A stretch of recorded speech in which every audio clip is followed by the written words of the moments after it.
we're just admiring. We're just admiring the physical stature of tonight's guest, who was and remains pure box office. A brilliant, tough, uncompromising player. He was part of one of the greatest teams of all time, arguably the best team in the modern era. He won 5 day, he won 5 night. He is, of course, Dermott Brereton, everybody! Hello.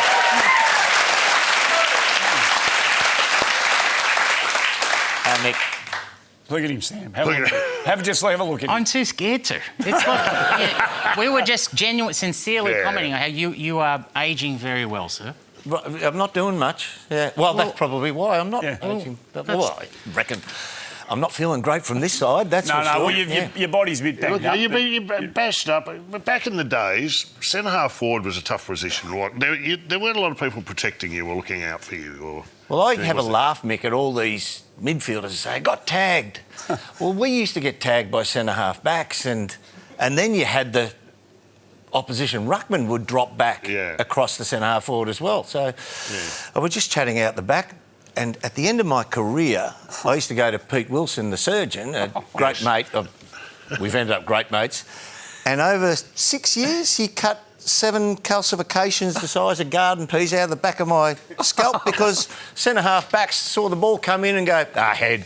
And they just punch you in the back of the head. They did. And then you'd get a 15-metre penalty. That was the extent of the ramifications, You played the position undersized too. You're amazing. 6'1", 6'1.5", and your first game, you announce yourself to the whole football. First game ever. Well, have a look at your highlights, but just can you take us back to that day? It's a final. You're 17.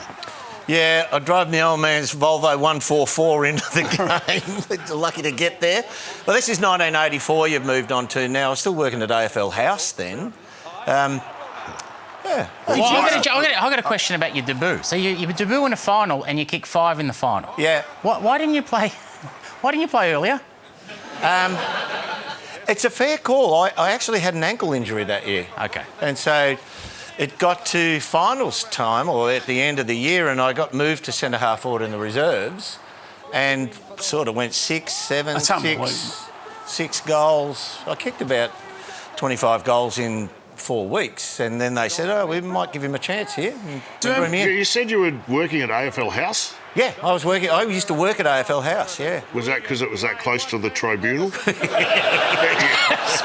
You just had to walk across the road? Look at these. Look at these highlights, Andy. So many of these highlights, you're outnumbered, you come from, unusual positions, you're taking pack marks, you're up against bigger blokes. Did you convince yourself when you were playing footy that you just wanted the footy more than the blokes you were playing against? I do reckon when it's where you come from, Andy, and like as a junior, it's fair to say I was better than most of the other kids around. Yeah. From where you come from, as I understand it, was Frankston. Frankston, yes. There it is. Can I say that? You can say Frankston. Yeah. You're a Mount Eliza boy, aren't you? I wasn't. Well, I call it South Frankston. Yeah.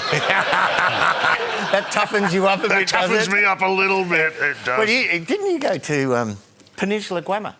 All right, what is this? Hey, mate, hold on. Who's interviewing who here, mate? Sorry. Allow me.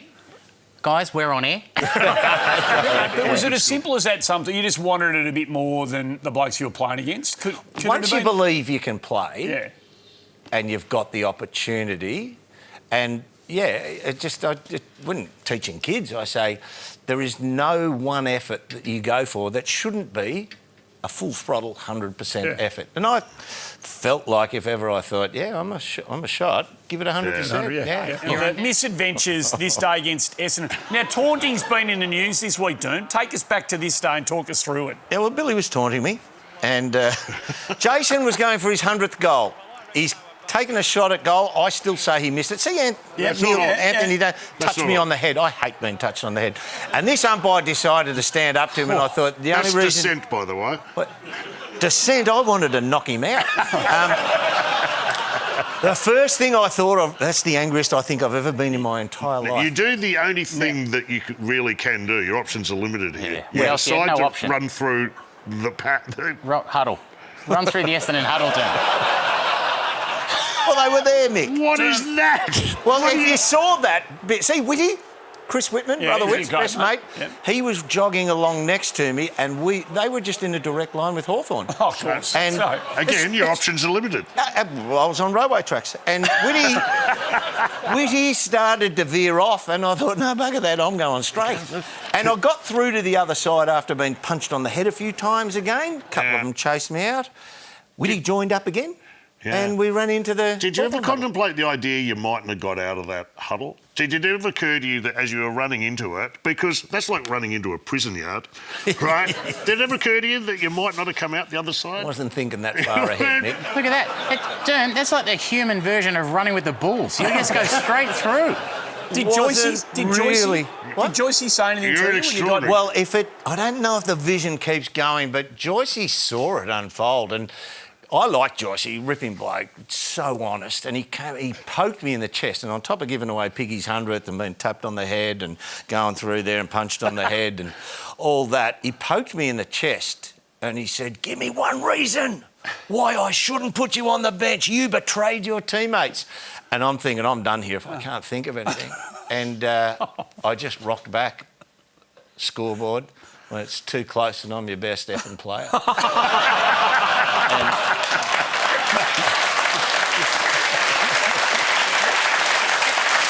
Joycey looked at me and went, "Whitty, did you join in on that as well?" Yeah, he gave it Do to you me. guys now, do you ever get together and reminisce? Do you Well, guys are when he great? comes over, I occasionally see them at football functions and the likes of that. The funny thing is, it all started, Jason took the mark and turned away, and Bill went to knee him in the head as he was going down. And I thought that should have been a 15 metres, take him to the line. And I was pushing Bill, he was pushing me. And like back in those days, Jason was a teammate, so he was on my side, but through life you learn Bill's a better bloke than Jason. Mike, and you never shied away from the news and the spotlight, did you, Mickey? You didn't mind being the centre of attention anywhere, anytime, even at training. Explain this, please. That's Here we the go. coach. And, What is that? Damn! We've got a good look at the mixed grill there. Now, what are you doing? What's the thought process? I've never seen that. Hawthorn's away strip was very different back then, wasn't it? That was the #1 news story at Channel 7 that night on the news. Looking good. There was a bit of thing going around then. All the boys would get different tights and see who could get the most outlandish. I think I won. Oh, you won. mate. No doubt. Your personal relationship with Essendon during your playing days became pretty well known. You'd never hid your animosity towards them. How early in your career, and was there a reason when you realised, I don't like this footy team? Well, you played against them. They were the 85 Essendon team was the best team I played against. Yeah. They were just extraordinary. And then it got to a stage, I think Sheeds and Jeansy didn't like each other. And you know when you hear your coach give you the rev up, Jeansy's had added extra oomph against Essendon, and you took on the demeanour of your coach when it meant something. And Sheeds was the same. We found out later on he was over there saying similar things about us and whatever. So it got pretty willing. The way I used to describe it was if you played against the Brisbane Bears in those days, you pick the ball up and you go, right, who do I give it to? You play against a good team, Melbourne, Collingwood, you pick it up and you go, avoid the tackler. Right, you can get rid of it. You play against Essendon and you'd go, right, where are they coming from? You'd cover up because they would target you, so we had to target them back. It's a joy to have you here, and we found out a lot about you already, but we're going to find out a bit more about the real you now that we're part of this. Sam's Drip Tray, everybody.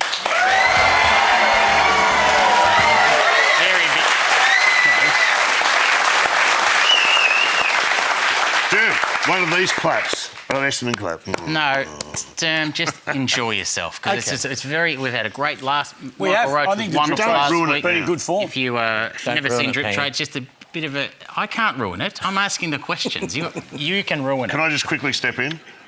Michael Roach wanted everyone to know his hardest opponent last week. He said Jeff Southby. He said Jeff Southby. And which he stands Fine by, player. but he did feel he left out Bristol. Bristol. So we just wanted to clarify that. And, tough on the ledger. Yeah, I didn't think we'd do it actually on the show, but anyway, we did. So, Derm, drip tray, some punchy questions, and Here we go.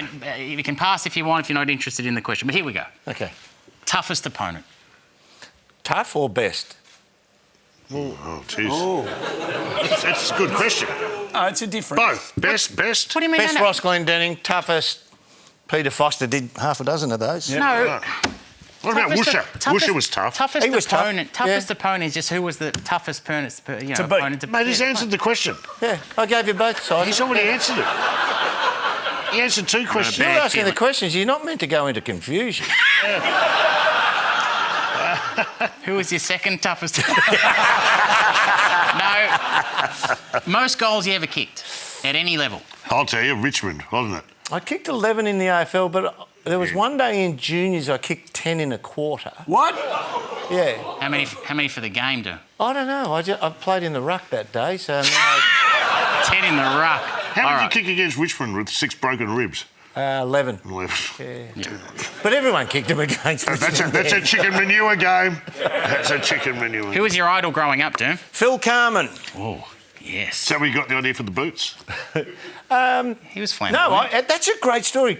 Trevor Barker, Yeah. Eddie Maguire, and the great Shirley Strawn and I used to play golf together on Thursday afternoons. And I had a fluoro ball, and Barks said to me, "Oh, you'll get boots like that next." And I went, "Oh, yeah." So I did. I asked Teddy to make them. See what can happen from One of the great stories. One of the just from drip tray. Spot on. Also makes me think you're highly suggestible. You played with Lee Matthews. Can you remember any advice that man ever gave you? Don't complain and never explain. Is that what he says? Yep. Whenever Lee is on our show, I'm quite nervous. Yeah. When was the last time you were nervous to meet someone, Derm? Ooh, good question. I tell you what, I played golf with Greg Norman one day. He had an aura about him. You would have been nervous that he was going to roll up naked, I suppose, the way he doesn't wear clothes anymore. Okay, Dermot's in the pink lycra. How much blonde hair is going on? Look at those That's a good two. one. All right. Big. Imagine if Norman turned up in those blue shorts and imagine Dermot's that. in the pink thing. All right. Now, listen, you 5 premierships day and night. Teammate, most careful with their money. Oh, there's a toss-up. He's going to hate it. Scotty McGuinness and Russell Green. Got it. So they're What a bunch of tight-arms. There was a time in England once Yes. where we walked past the store and there was this pair of leather boots and Greeny looked at these leather boots and went, "Oh, they're fantastic. Hang on a second." He ran to the phone box and called his wife Roxy and phoned her at about 4 a.m. in the morning and said, "I found a pair of boots, can I buy them?" And she went, "Yes, you can buy them." So he had to get permission from Roxy. He's one of the world's most beautiful human beings. One of the best blokes you'll ever meet. G'day, Greeny. But that's great. tight But, ass. yeah, very, very careful with his mates. All right, Derm. First car. Mazda RX-7. Whoa. Yeah, that's a good one. That's a good first car. First motorbike, where we know it was the one you rode into the metro, wasn't it? No, I had one before that. I got an XL250 before that. But people ask me that frequently about the motorbike in the metro. They say, "Oh, that's an urban bit." No, it happened. No, it happened. Yeah. Well, I've seen the skid marks. In the paper. Favourite movie? Cool Hand Luke. Oh, good call. With Paul Newman.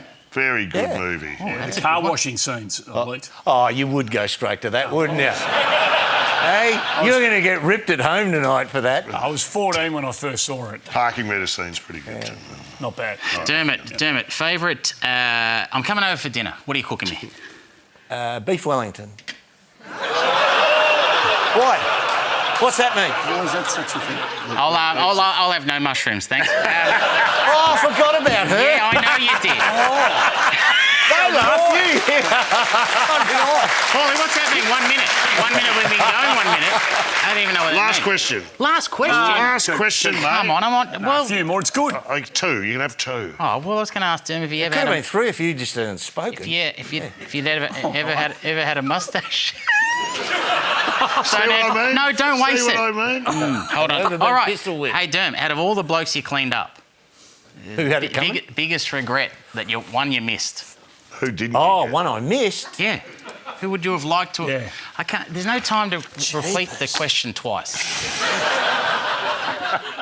I've got a few regrets. I liked Vanders. I really liked him. Mate, He was a good bloke. I but think you got him. That one landed sweet. Don't mention it though, because he can't remember it. Right. No, he's a good bloke. He's a good bloke, Vanders. Who did I want to get? I kind of, and he's a good bloke as well. But I wish I had got Woosher back. Yeah. Ah, yes. And he's a good fella. Yeah, he tormented you. He's here tonight. Hit you for no.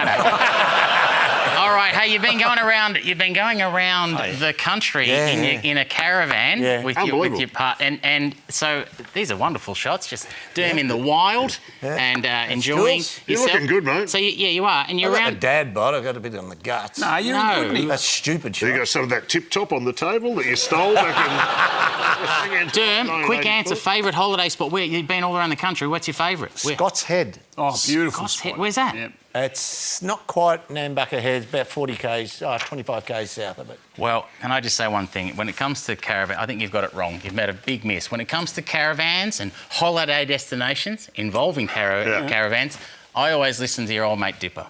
G'day guys, Dipper here, and welcome to the first episode of Dipper's Destination. And our first legend caravan destination is Thailand. Thailand!